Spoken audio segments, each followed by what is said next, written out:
right, Coach, just start with an opening statement and we'll go into questions. Yes, well, first of all, hats off to Arizona State, Coach Dillingham. They showed a ton of fight, ton of resiliency. It's a really good football team. And, we went up 16 in the fourth quarter. Their ability to come back and take this thing to overtime was very impressive. So congratulations to them on a heck of a season and a game played today. As far as our guys go today, not our cleanest game of the year. Then that's okay to say that.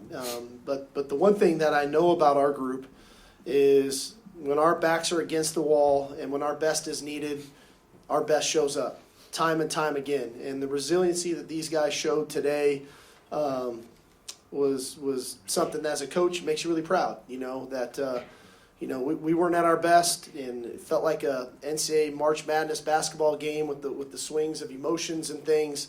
But 4th and 15 in overtime to score, to come right back and score again, 2-point conversion, and then a great play by Andrew Makuba. Just proud of these guys because not every game is going to be pretty, and not every game is just going to go exactly how you want it to go.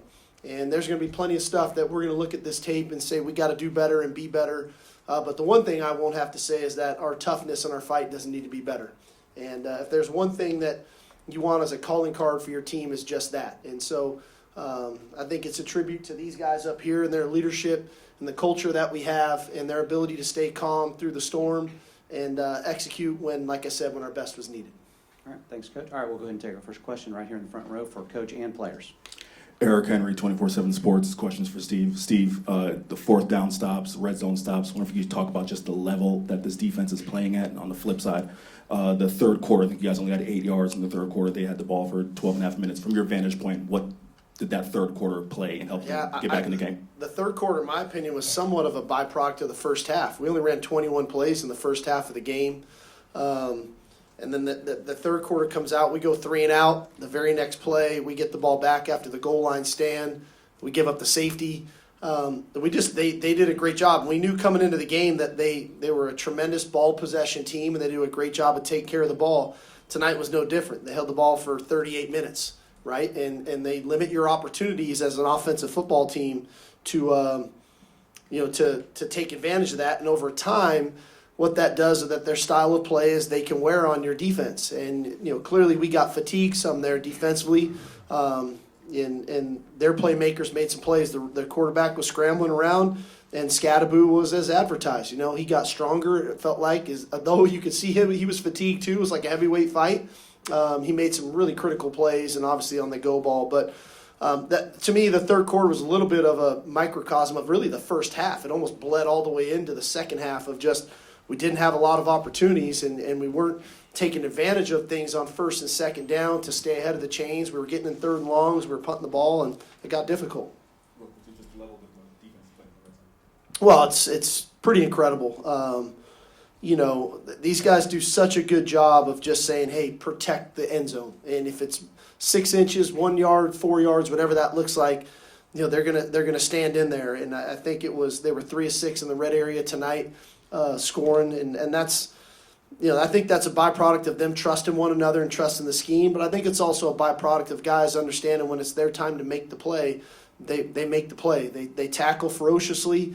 There's a lot of white hats getting to the ball, and they make catches tough. They contest balls when they're thrown in the air, and I think all those things showed up tonight. All right. Here, Dan. Coach Dan Tortora, wakeupcalldt.com. Congratulations, first and foremost. Just looking at the resolve of this team and the bend but don't break, not just in this game here inside of the college football playoff, but in general this season, what you can say about your offense, your defense, and your special teams and how you got to this point by bending but never really breaking. Yeah, I think one thing that happens is, as a team, you grow through adversity as long as you handle adversity the right way. And, I said to these guys, a year ago today, there was a lot of tears and a lot of frustration because we weren't able to close out the semifinal to get to the national championship game, and that started it. And I think the way they responded to that, to all the things that we've went through this offseason, the summer, into fall camp, losing a critical piece to this team, and Cedric Baxter, one of our team leaders, to Quinn getting injured earlier in the season, to losing Kelvin Banks, to losing a lot of different players right along the way, Isaiah Bond, so on and so forth. But the next guy steps up, and the moment doesn't ever feel too big for our guys. As critical as a moment might be, as maybe we're not playing our best football, the one thing I know their resolve is that they know how to really lock in and get focused and be at their best when their best is needed. All right, front row on the left. I'm Richardson, Orange Boys coach, 4th and 15. Talk about that play call and just that throw that Quinn was able to make, and maybe those throws that he made, some of those dimes to Gunner, Matthew in overtime as well. Yeah, I thought there was a couple things that were impressive. One, I thought it was a great job of preparation by our coaches in relaying that to our players. We actually practiced that play versus that exact defense during the week. And there was some moving parts to that, to where Quinn had to change the protection on the play, and he did. He got us to a max protection. But even at that, there were some intricacies to handle the pressure the way it was coming inside. And so the protection, him changing it to them getting the protection, and then Matt understanding why that route was going to be there predicated on the coverage. And I thought Quinn's ability to stand in the pocket and deliver the ball the way that he did, it was a real strike. So there was layers to the whole thing. We guessed a little with the call, thinking they might come after us, and we guessed right, and he did a great job of getting the protection right and making the play. Right here, front row on the Yeah, right. Kurt Bowles from the Houston Chronicle. Quinn, can you kind of speak to coming through in the clutch with the two big overtime passes that you had, and does your heart rate ever change? Well, I think just first off, that's just a testament to how mature this team is, and just taking advantage of every single opportunity that we have, whether it be 4th and 15 or 1st and 10, whatever the situation is, just taking full advantage of the opportunity that's thrown our way. And I'm just so proud of the way that the entire team stayed poised and composed through the entire game, especially through overtime. And it definitely feels a lot better to be on this end of the win in overtime at the same spot for sure. I think that we all stay calm, and for all of us to stay calm, it kind of starts with me, and I just try to be that calm within the storm for all the guys, and I think that my relationship with Jesus has helped me in that specific way of knowing that no matter what happens, that he's going to be there for me, he's still going to love me. And the reality of it is that's the reality of it. Sorry. Yeah. All right, right here. Cedric Oldenostor, American Statesman for Quinn. After you guys tie it up, what were the conversations like on the sideline, knowing you had to go right back out there to try and take the lead? And for Jahdae, your faith in Quinn's never wavered. What do you have to say about his clutch performance? 3 straight throws for scores. This starts all like during the summer, our culture Wednesdays, and again just open up with one another. But I wish Sark could have a card. So we do these culture things on I would say Friday, but today's not Friday, so it'll be Tuesday. We do a Tuesday night, a team activity, where we write in a card. And in the card, I wrote just thanking Sark, and then the last bullet point was Quinn's going to play fast. And the reason he's going to play fast because his God, the Creator. He's going to give all his worries, everything he has in doubt, he's just going to give it to him and just going to allow him to play free. And I think that's what Quinn did. When our backs were against the wall, he just kept fighting. He made some big-time plays in those 3 throws.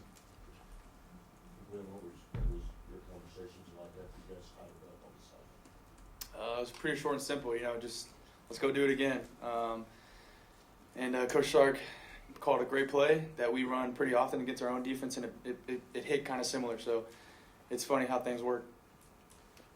All right, third row on the left over here. Joe Cook, Inside Texas. How has Matthew stepped up over the past few weeks with Isaiah being kind of in and out and just being able to be that wide receiver one that Quinn can throw to? Yeah, I think that's probably a credit to Matthew and to Quinn.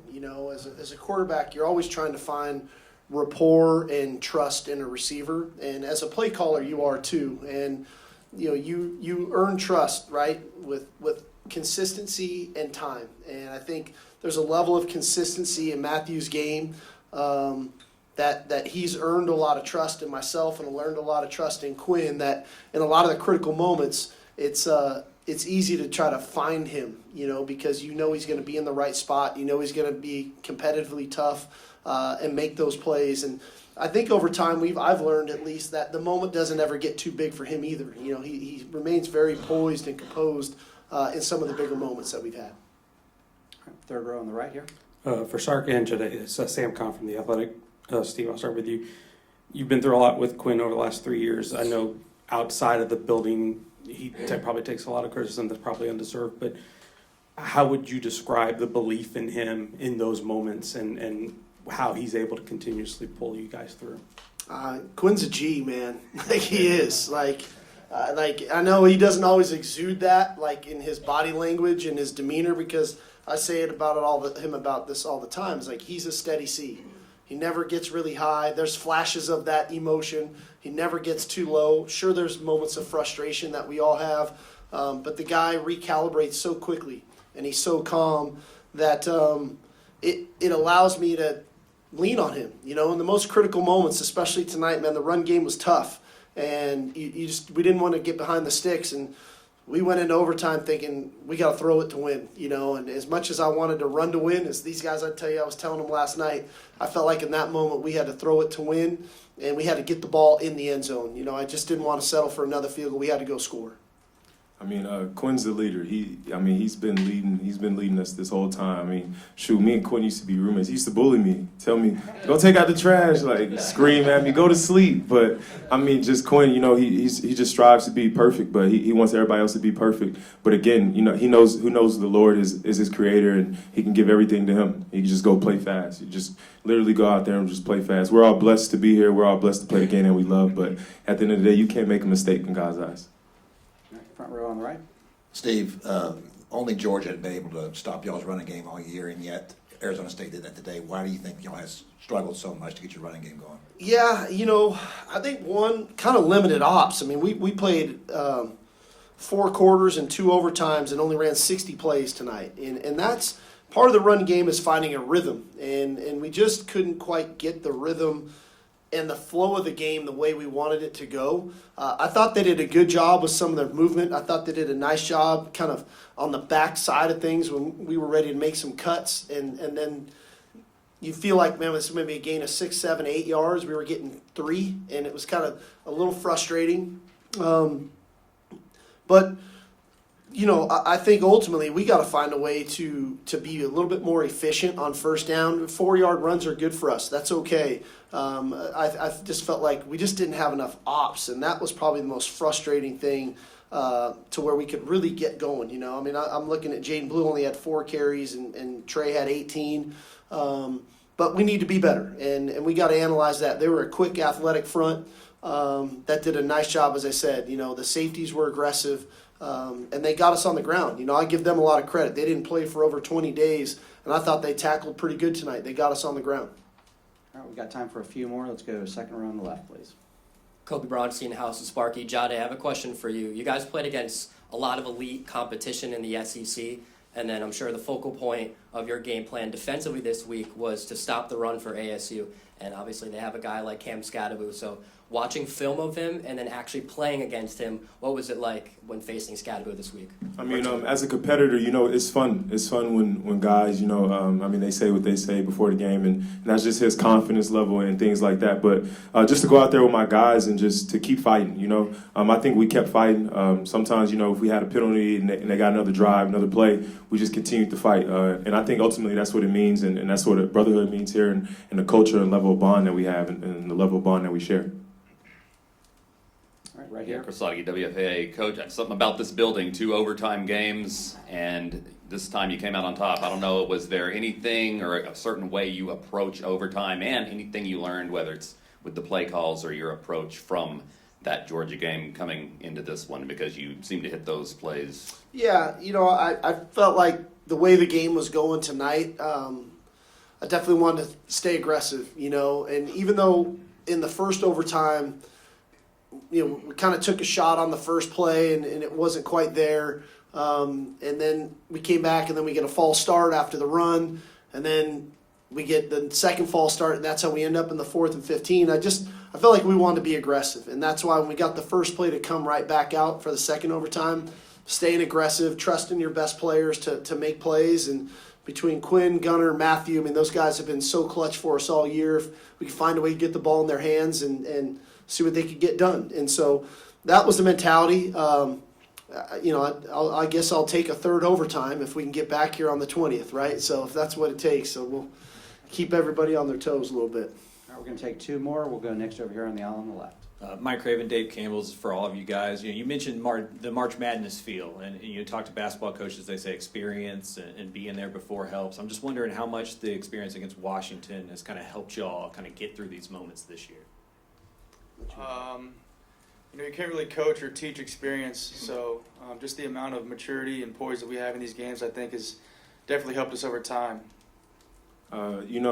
Sark, he told us at halftime, this was the point where we were at last year, and we didn't handle business, and just to be able to have another opportunity to go out there and go out there and handle business, I mean, that was a blessing, you to do that. So him just continuing to just fight us and just push us through that amidst the adversity and things like that. So, I'd say from a coach's perspective, the more times we get in these moments, whether it's now back-to-back years of being in the playoff, back-to-back years being in the Final Four, playing in a Big 12 championship and winning it last year, competing in the SEC championship this year, going on the road a year ago to Alabama, going on the road this year to Michigan. We've been in some pretty big environments, some pretty cool arenas, some pretty big games that, not to say that these aren't great experiences. They are. These are amazing experiences for these guys. But the moment at this point doesn't seem too big, right? We're not in awe that, hey, this is where this is where we're supposed to be. And I think that they understand that, and then they get back to their preparation so that we can try to play our best football. And but that's what experience gives you. It gives you, being on the stage, being in the arena, and understanding what it's like to be in the arena so that you can focus on your play rather than all of the other stuff that's going on. All right, we'll take our final question right here in the front. For both student athletes, you both mentioned your faith in God and that faith in each other. Just to expound on that a little bit and why that's so important to you, and coach, what it's like to coach guys that put God first. I mean, yesterday in Bible study with Kevin Washington, there was a few guys that went up there. Kevin asked us to tell a reason and a reason why you deeply and strongly got closer with God and why you trust God. And Cedric went up there and he told us his story, and Jake Majors went up there, and I also went up there. And I told all the guys, like, last year and the years before previously, I wanted things done on my time. But it doesn't work like that. God has everything planned. It's already written. And all you have to do is just keep going with the process and just trusting the process, and then allowing everybody to be a plus in your life and trusting everybody. So just literally relying on God. And then Psalms 105 verse 1, just give thanks to the Lord and proclaim his greatness and show the whole world what he has done. I mean, I'm showing y'all with my talent, but I mean, I'd be surprised too when God just pushes me and go out there to allow me to make plays like that. So. It's just been super cool to see the amount of guys that have really let God come into their heart. And, me being part of that and Jahdae being part of that, it's kind of like a domino effect in the locker room. I think more guys are, starting to come to Bible study, come to chapel, whatever it is, and just to see that. And I think that's what grows us closer as well, just the amount of guys that are putting their faith in the Lord has just been really cool to see. I mean, we pray after every practice as a team, and, prayer is very powerful, and I really believe in prayer. And it's just been cool to see how Jesus and God have just worked in our lives throughout this year. And I think that is also a testament to how we stay level-headed and poised throughout the entirety of a game. Well, I think at the end of the day, it's understanding there's definitely a power greater than ourselves. And we live in a world right now in society when it's look at me, look at me, look at me, look what I did. And we try to get these guys out of that mode, and we try to get them to focus on an attitude of gratitude and an idea that serving others, and what does that look like, and what does that feel like. And you see it, I see it with these guys every single day. And that's why when these moments kind of come up, I'm really not surprised, because I know where their mind is at in their approach to going to do this stuff. And so it's a testament to the leadership that these two have, because it goes beyond X's and O's, right? It goes beyond. It's the fact that there are more guys in Bible study. There are more guys going to chapel. That's leadership. That's what real leadership looks like. But then that's what comes out on game day on 4th and 15. All right. Thank you, gentlemen. All right, y'all. Thank you.